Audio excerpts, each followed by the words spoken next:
Vamos a hablar de educación, algo a veces invisible también en nuestros políticos. Y hoy vamos a charlar con el director de un colegio de Soria, que desde hace años obtiene mejores resultados educativos en matemáticas y comprensión lectora que Finlandia, que es, digamos, siempre el ejemplo de la excelencia en educación en Europa.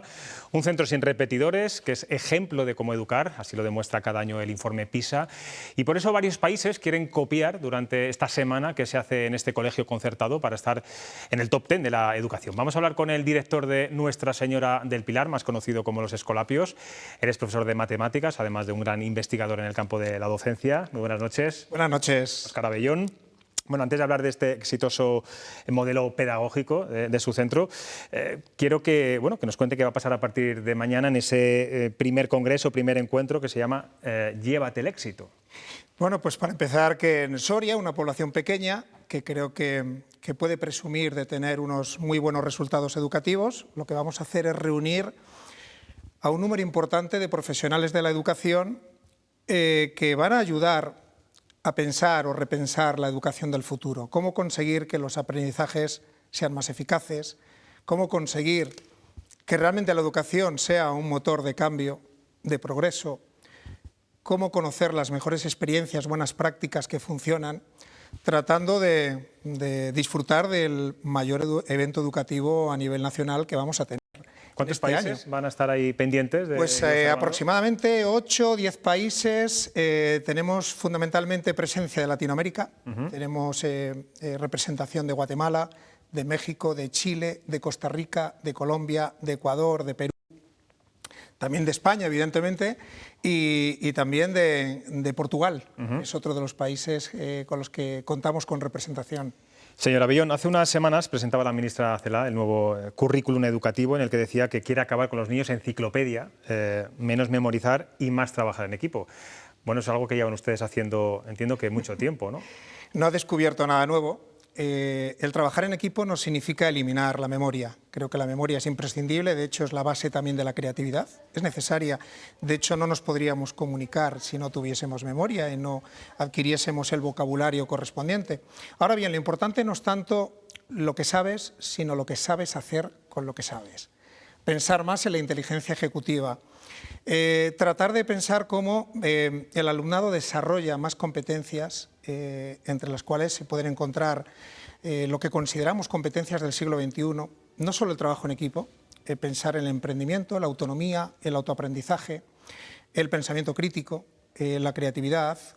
Vamos a incluir también formación en valores fundamentales, y más aún después de la tertulia que teníamos previa a esta entrevista, tan necesario como la tolerancia, pensamiento crítico, la actitud de servicio, creo que es fundamental. De hecho, cuando ocurren cosas como las que comentabais antes, algo ha fracasado en nuestro sistema educativo realmente. Por ahí le iba a preguntar, una de las claves, entiendo, fundamental para que esta metodología funcione es la formación del profesorado. Me consta que ustedes forman a los profesores que llegan nuevos. ¿Lo que llega de la universidad no es realmente válido en este caso, para su colegio? Creo que hay margen de mejora. Gran parte del éxito de este modelo pedagógico está, en primer lugar, en poner el foco en el alumno, que realmente sea el protagonista del aprendizaje. Y el profesor, el maestro, se convierte más en un guía, en un coach, que está más de moda esa palabra de coach. Para ello, el profesorado tiene que contar con un conjunto de herramientas importantes, de metodologías que permitan que a la vez que el alumno adquiere conocimiento, desarrolle competencias. Antes hablábamos de esos ejemplos de trabajo en equipo, hablábamos también del emprendimiento, del liderazgo. Bueno, pues existen numerosas herramientas en el momento actual y tras numerosas investigaciones que permiten adquirir ese conocimiento y a la vez ponerlo en práctica y desarrollar todas esas competencias. Entonces, para conseguirlo es necesario un buen plan de formación. Y en muchos casos todavía creo que el sistema de funcionamiento en algunas universidades está anclado un poco en un modelo más tradicional. Nosotros lo que hacemos para asegurar la buena preparación del profesorado es tratar de que cuando llegan docentes nuevos a nuestro centro, pensando sobre todo en que sean personas muy abiertas a seguir aprendiendo, personas abiertas también a la investigación, a la innovación, tratar de aportar todo este conjunto de herramientas, trabajo por proyectos, proyectos interdisciplinares, inteligencias múltiples, aprendizaje cooperativo, mapas mentales, etcétera. El abanico es muy amplio. Tratar de nosotros mismos, nuestros docentes del centro, formar a esos profesores nuevos que se incorporan, integrarlos en ese proyecto pedagógico del centro cuanto antes, para trabajar en la misma línea. Y para que los espectadores se hagan una idea, ¿cómo es una clase tipo, un aula tipo en su colegio y sobre todo cuál es la gran diferencia respecto al resto de aulas, vamos a llamar, tradicionales? En primer lugar, quitaría de la cabeza esa idea de las mesas en fila, orientadas hacia la pizarra, hacia el profesor, con el profesor teniendo todo el protagonismo, como si es el que lo sabe todo y se lo cuenta a sus alumnos, y pensar una distribución dentro del aula diferente, donde las mesas, evidentemente ahora estamos en un periodo donde pensar en las mesas en equipo es complicado por las medidas sanitarias, pero esa es la idea que tenemos que tener en la cabeza, un trabajo mucho más colaborativo entre los alumnos, con propuestas de problemas, sin olvidar que ahora mismo yo muchas veces recuerdo un estudio que ha hecho el Foro Mundial de Economía, haciendo una comparativa entre las habilidades que están demandando las empresas en los profesionales y que pone en el primer lugar en la resolución de problemas y se mantiene a lo largo de los años como primera habilidad que se está demandando. Si queremos que nuestros alumnos resuelvan problemas, tenemos que ponerles en situación para resolver problemas y a partir de ahí que los alumnos investiguen, busquen información, siempre con la orientación del profesor, que es el que prepara el escenario, a partir de una situación que debemos de procurar que sea lo más real posible o lo más cercana a tu vida cotidiana, porque otro de los grandes problemas en el sistema educativo tradicional es esa especie de fractura que se da entre lo que se trabaja en la escuela y el mundo real. Muchas veces surge esa pregunta del alumno, profesor, ¿esto para qué sirve? No le podemos decir que es para aprobar un examen, porque en muchos casos ni siquiera se está consiguiendo y no es motivador realmente ese tipo de funcionamiento. Entonces, una estructura donde el alumno tiene una mayor autonomía. Y entiendo que hay una gran diferencia también por el uso de las nuevas tecnologías, ¿no? Es decir, no sé si requiere de mayor inversión digital en tecnología respecto al resto de aulas, si es más caro hacer este tipo de enseñanza. Creo que ahora mismo contamos con herramientas que son muy importantes y que nos permiten optimizar estas metodologías que comentaba. La tecnología por sí sola no aporta mejores aprendizajes, no garantiza el éxito escolar. Lo que garantiza realmente el éxito escolar es un buen proyecto pedagógico. Y al final la tecnología o los espacios están como soporte, como herramienta para conseguir los mejores resultados a través de ese proyecto pedagógico. Es decir, se pueden conseguir buenos resultados sin contar con unos grandes recursos tecnológicos. Ahora bien, esos recursos tecnológicos nos permiten optimizar esas metodologías. Si queremos que los alumnos investiguen, que aprendan por sí mismos, que desarrollen su capacidad de autonomía, de autoaprendizaje, tenemos que procurar que el docente no sea su única fuente de información. De hecho, yo muchas veces, utilizando este término metafórico de fuente, insisto en que los docentes o los centros educativos, más que fuentes que dan de beber, debiéramos de provocar la sed de conocimiento. En ese debate que hay, bueno, que desde hace muchos años, deberes sí, deberes no, muchos deberes sí, muchos deberes no, hay a veces tensiones incluso entre padres y docentes, ¿cuál es su postura? Para empezar, creo que hay estudios muy interesantes dentro del propio informe PISA, porque lo importante en dicho informe no es solo los resultados obtenidos en lectura, matemáticas o ciencias, sino también las correlaciones que se establecen con diferentes variables. Y se ha podido comprobar que en numerosos sistemas educativos el hecho de contar con más horas de trabajo extra o de deberes, como lo conocemos tradicionalmente, no implica mejores resultados. Los deberes no deben de resolver aquello que no se trabaja en el aula. El principal trabajo lo encontramos en el aula, ahí es donde realmente se tiene que notar el aprendizaje. Y es cierto que luego los deberes, el objetivo que tienen sobre todo es generar un poco más de hábito de estudio o fomentar un poco más el refuerzo en aquellos casos en que se genere alguna dificultad y esto suponga salvar precisamente esa dificultad. Pero los deberes hay que reorientarlos. Creo que resulta mucho más atractivo que realizar una tarea repetitiva, orientarlo de tal manera que el alumno sienta curiosidad, busque información y luego la ponga en común con sus compañeros. Está demostrado científicamente que el aprendizaje es más rico cuando uno tiene que explicar aquello que ha aprendido a los demás, cuando lo comparte de forma cooperativa. Entonces el enfoque ha de ser diferente, es lo que ahora se conoce como la Flip Classroom, que es la clase invertida. En el modelo tradicional es el profesor el que explica a los alumnos y luego realizan las tareas fuera del aula.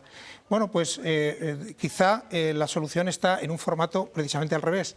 El alumno investiga, busca información, tratando de generar conocimiento que permita resolver problemas, y luego cuando llega al aula es cuando pone en práctica, comparte el conocimiento con sus compañeros y tratan de resolver esos ¿Y esto problemas. supone que los padres estén más involucrados en las tareas? Y le pregunto más, ¿ha tenido a muchos padres, no sé si quejándose o preguntándose que esta metodología que no la acaban de pillar? Bueno, debo de decir que cuando se hacen las cosas de forma diferente, al principio siempre se acumulan las reclamaciones. ¿Por qué? Porque todo el mundo está acostumbrado a haber aprendido de una forma concreta y piensa que así va a funcionar bien siempre. Sin embargo, la sociedad ha cambiado. Y de hecho, si siguiésemos enseñando de la misma forma que años atrás, los alumnos estarían muy bien preparados, pero para un mundo que ya no existe. O sea, las cosas cambian y evidentemente eso nos obliga a hacer las cosas de una manera diferente para obtener mejores resultados. Nadie duda la importancia que tiene si pensamos en el ámbito sanitario, que el quirófano en el momento actual tiene que ser muy distinto del de hace 100 años, por poner un ejemplo. Sin embargo, en educación a veces nos encontramos aulas del mismo tipo.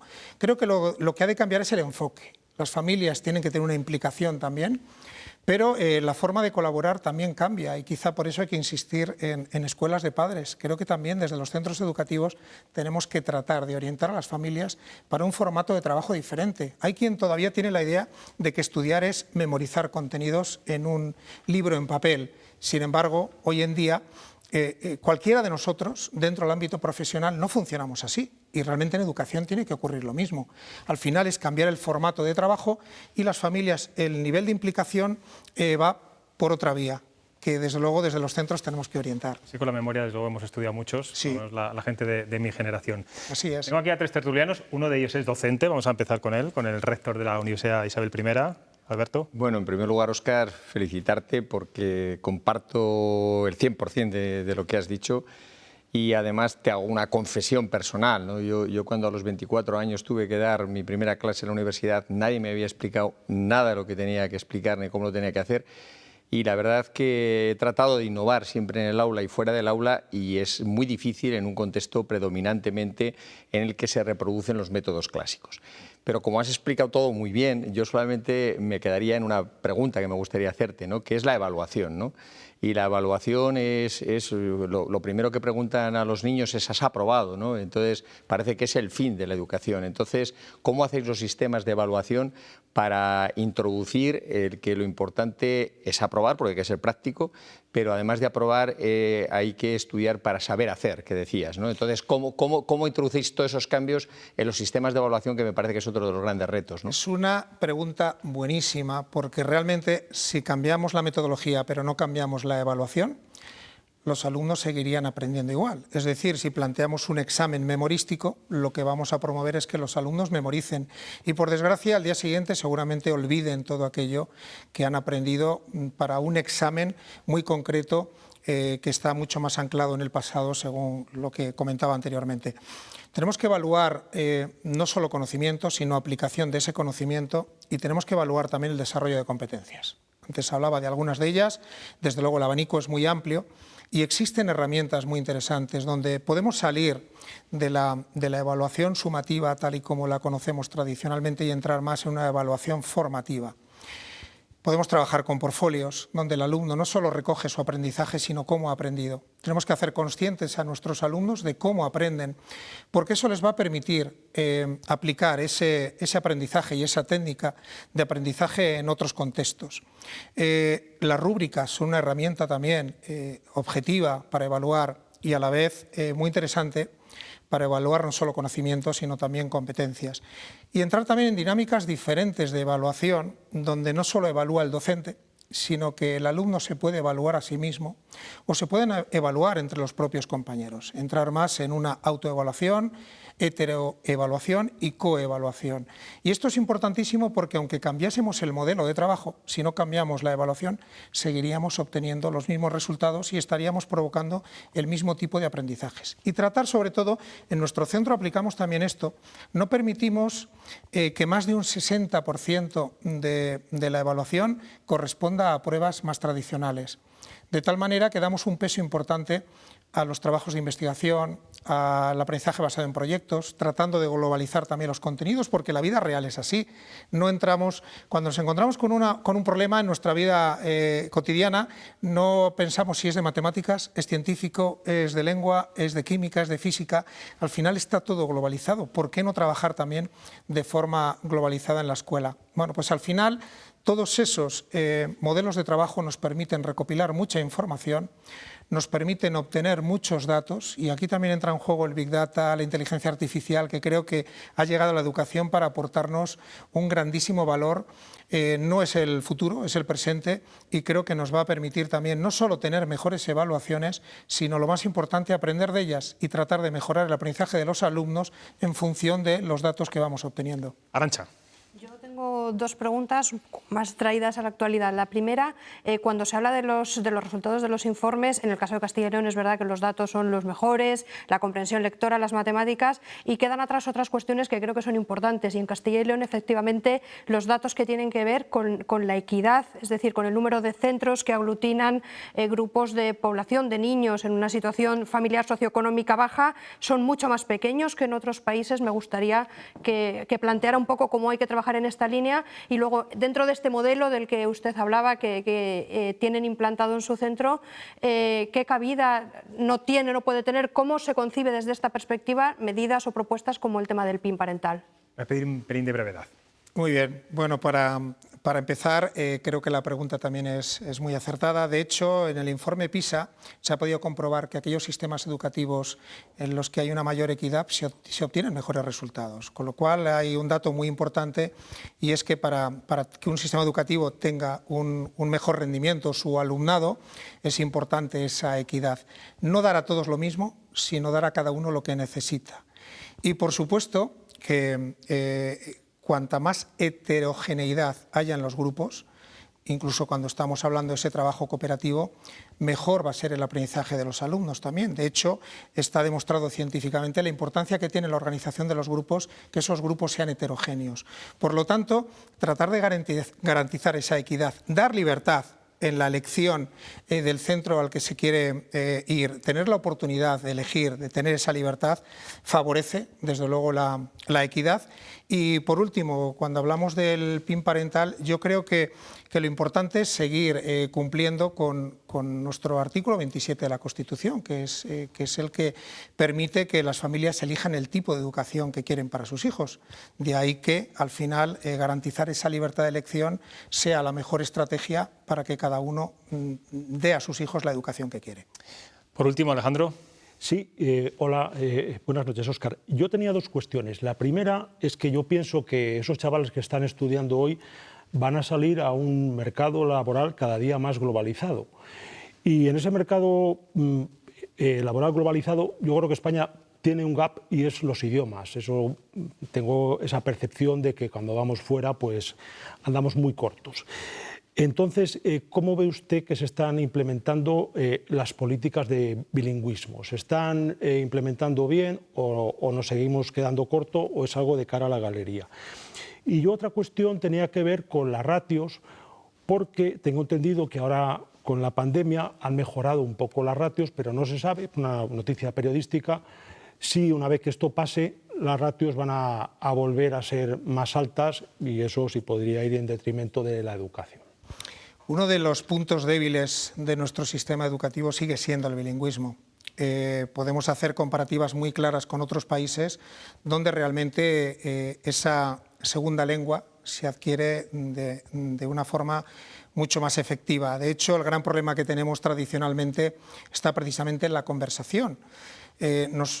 Todos aprendemos nuestra lengua materna de una forma natural, y creo que precisamente la adquisición de esa segunda lengua tendría que procurarse también aprender de una forma absolutamente natural, y sobre todo desde edades tempranas, porque está demostrado también que nuestro cerebro, para poder adquirir, para ser realmente bilingües, tenemos que aprender esa segunda lengua en nuestras época más temprana. Posiblemente entre los 0 y los 7 años sea el momento más importante. Si el bilingüismo se convierte simplemente en reproducir de memoria contenidos, pero en lugar de en castellano en inglés, desde luego no vamos a conseguir esa fluidez que vamos buscando en la conversación en inglés y seguiremos anclados de nuevo en el problema que tenemos acumulado tradicionalmente. Tenemos que tratar de que el uso de esa segunda lengua se convierta en una necesidad. De ahí también hay propuestas muy interesantes de los expertos en neurociencia que hablan de que nuestro cerebro realmente aprende cuando necesita aprender algo. Yo muchas veces digo que para aprender esa segunda lengua lo mejor es tener una novia, un novio que hable precisamente esa lengua y sea la única que conoce, porque eso nos va a ayudar. O las inmersiones lingüísticas, tener que pasar cierto tiempo en un lugar en que tienes que comunicarte en esa lengua es la mejor opción. Pero si no es así, tenemos que buscar contextos que nos permitan comunicarnos en esa segunda lengua de una forma mucho más natural. Creo que hay mucho margen de mejora en los modelos de bilingüismo, que hay que volver a darle una vuelta, replantearse la fórmula y tratar de hacer uso de esa lengua integrado dentro de los proyectos que comentaba antes. Tenemos alumnos que para poder resolver determinados proyectos están investigando en artículos que están en inglés, están teniendo que exponer sus investigaciones también en inglés, están debatiendo con sus compañeros en inglés. Tenemos que tratar de que se aprenda de forma natural, como comentaba antes, y no recurrir a memorizar simplemente frases hechas o contenidos, porque eso no tendría ningún sentido. Pues Óscar Abellón, que tenga mucha suerte esta semana, va a ser muy importante, que tomen ejemplo la mayor parte de profesores y colegios bueno, de habla hispana fundamentalmente. Sería bueno también muchos colegios que tomaran nota, sobre todo de España. Hablaba antes Arantxa del informe PISA en Castilla y León, podemos sacar pecho, pero no a nivel nacional, pues los resultados no suelen ser buenos. Y gracias por estar aquí en Cuestión de Prioridades. Gracias a vosotros.